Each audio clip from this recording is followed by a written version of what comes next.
இன்னைக்கு செவ்வாய்க்கிழமை, அஸ்வினி நட்சத்திரம். இது அன்னை துர்கா தேவிக்கு ரொம்ப உகந்த நன்னாள்.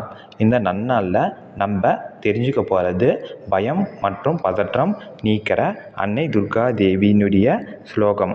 அது மட்டும் இல்லாமல் அந்த ஸ்லோகத்தினுடைய விளக்கத்தையும் நம்ம தெரிஞ்சுக்க போகிறோம். அன்னை துர்கா தேவி ஆனப்பட்டவங்க வெற்றியினுடைய சுரூபமாக, வீரத்தினுடைய சுரூபமாக, அக்னியினுடைய சுரூபமாக இருக்காங்க. அது மட்டும் இல்லாமல் மகிஷாசுரன் போன்ற பெரிய பெரிய அசுரர்களையும் வதம் பண்ணவங்க அன்னை துர்கா தேவி. இவங்களை நம்ம வழிபாடு பண்ணுறதுனால பயம் நிச்சயமாக நீங்கும்.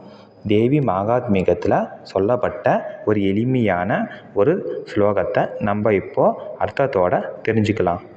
ஸ்லோகம்: சர்வஸ்வரூபே சர்வேஷ சர்வசக்தி சமன்விதே பயோபயஸ்த்ராகினோ தேவி துர்கா தேவி நமோஸ்துதே. திராகி அப்படின்னா பின்வாங்குதல், நீக்குதல் அப்படின்ட்டு அர்த்தம்.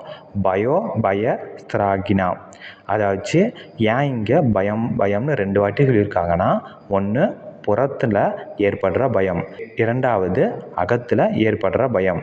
2 விதமான பயத்தையும் நீக்கணும். அது மட்டும் இல்லாமல் சர்வஸ்வரூபே, நம்ம எந்தெந்த பொருளெல்லாம் பார்க்குறோமோ அது எல்லாமே அன்னை துர்கா தேவியினுடைய சுரூபம். இப்போ நம்ம உதாரணத்துக்கு சூரியனை பார்க்குறோம் அப்படின்னா, அந்த சூரியனுக்குள்ளே இருக்கிற வெப்பமும் அன்னை துர்கா தேவி தான்.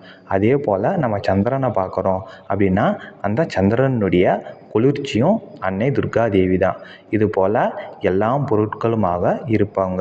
சர்வேஷ, எல்லை இல்லாத சக்தி உடையவங்க.